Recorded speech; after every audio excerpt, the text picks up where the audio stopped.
વરસાદ અંગે સાહેબ શું માહિતી છે?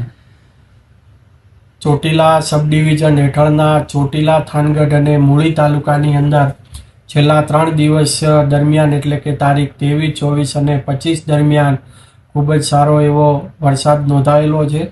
જેમાં આ ડિવિઝન હેઠળના થાનગઢ તાલુકામાં સૌથી વધુ 259 mm એટલે કે 11 ઇંચ વરસાદ નોંધાયો છે. તેવી જ રીતે ચોટીલા તાલુકામાં 154 mm એટલે કે 6 ઇંચ વરસાદ નોંધાયો છે. અને મૂળી તાલુકામાં પણ સારો વરસાદ છે. ત્યાંય પણ 104 mm એટલે કે 4 ઇંચથી પણ વધુ વરસાદ નોંધાયેલો છે.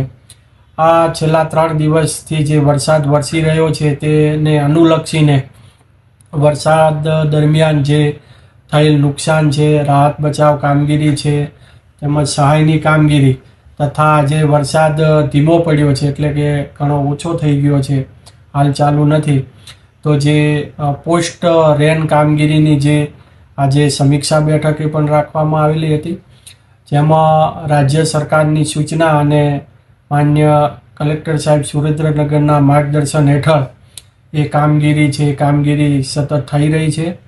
ચોટીલા તાલુકાની જો વાત કરવામાં આવે તો વરસાદને કારણે પીપરાળી ગામે એક દુધાળા પશુ એટલે કે ભેંસનું મૃત્યુ થયું હતું, જેની નિયમ મુજબ છે સહાય ચૂકવવામાં આવેલ છે.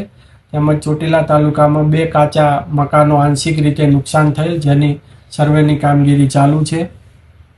ચોટીલા નગરપાલિકામાં કોઈ જાનહાનિ કે પશુહાનિ નોંધાયેલ નથી. અને જે પાણી ભરાયેલ સોસાયટી છે ત્યાં જુદી જુદી ટીમો બનાવીને પાણી જે વોટર લોગિંગ થયેલું હતું તેની નિકાલની કામગીરી પૂર્ણ કરી છે. તેમજ 50થી વધુ સફાઈ કર્મચારીઓ દ્વારા સફાઈ, બ્લીચિંગ પાવડર, દવા છંટકાવ અને ક્લોરિનેશનની કામગીરી હાલ છે એ ટીમો દ્વારા હાથ ધરવામાં આવેલ છે. ચોટીલા તાલુકામાં PGVCL દ્વારા જે હકીકત રજૂ થઈ છે સમીક્ષા બેઠકમાં, એમાં 95 વીજ ફોલ્ટ થયેલા હતા વરસાદ દરમિયાન, જેમાં યુદ્ધના ધોરણે 75થી વધુનું સમારકામ પૂર્ણ કરવામાં આવ્યું છે.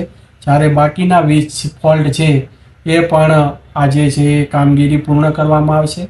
67 એટલે કે 67 વીજ પોલને નુકસાન થયેલું હતું, જેમાંથી 45 પોલ છે એ કાર્યરત કરવામાં આવ્યા છે અને બાકીના પોલ એ પણ 2 દિવસની અંદર છે પૂર્ણ કરશે. અને 11 ફીડર બંધ હતા, જે આગામી 24 કલાકની અંદર કાર્યરત કરવાની કામગીરી ચાલુ છે.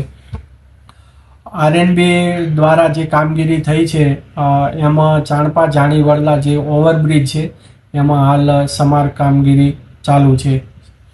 તેમજ સિંચાઈ વિભાગ દ્વારા જે ત્રિવેણી ડેમમાં 45% અને ધરોઈ ડેમમાં 8% તથા મોરસલ ડેમમાં 5% પાણીનો સંગ્રહ છે એ હાલ નોંધાયો છે, જે સારી બાબત છે.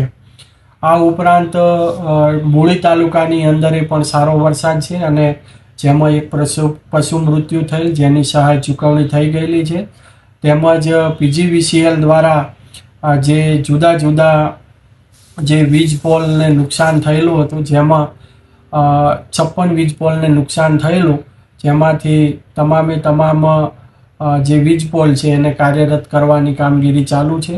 170 વીજ ફોલ્ટ થયેલા હતા, એમાંથી 143 ફોલ્ટનું સમારકામ પૂર્ણ થયું છે અને 27 ફોલ્ટની કામગીરી ચાલુ છે અને જેના માટે 10 ટીમો છે એ કામગીરી કરી રહી છે. આરોગ્ય વિભાગ દ્વારા પણ 40થી વધુ ટીમો છે ફોગિંગ, દવા છંટકાવ, પાણીજન્ય અને મચ્છરજન્ય રોગો ન ફેલાય તેના માટે સર્વેલન્સ હાથ ધરવામાં આવેલું છે. સાથે સાથે જે 3 માર્ગો બંધ કરવામાં આવેલા હતા મૂળી તાલુકાની અંદર RNB પંચાયત દ્વારા, એમાં ભેટ દાધોળિયા, સરાથી આંબરડી અને સરાથી નાળદરી અને ઉમરડા રામપરડા, આ માર્ગો છે પુનઃ છે ચાલુ કરવામાં આવેલા છે અને કાર્યરત કરવામાં આવેલા છે. તો અને થાનગઢ તાલુકાની અંદરે પણ એક પશુ મૃત્યુ થયેલું હતું, તેની સહાય ચૂકવવામાં આવેલ છે. 2 કાચા મકાનને નુકસાન થયેલું હતું, જેની પણ ટીમો બનાવી અને સર્વેલન્સની કામગીરી એ ચાલુ છે. વીજ ફોલ્ટ અને જે વીજ પોલને નુકસાન થયું હતું તેની પણ 12 ટીમો બનાવી અને હાલ કામગીરી છે યુદ્ધના ધોરણે ચાલુ કરવામાં આવેલી છે.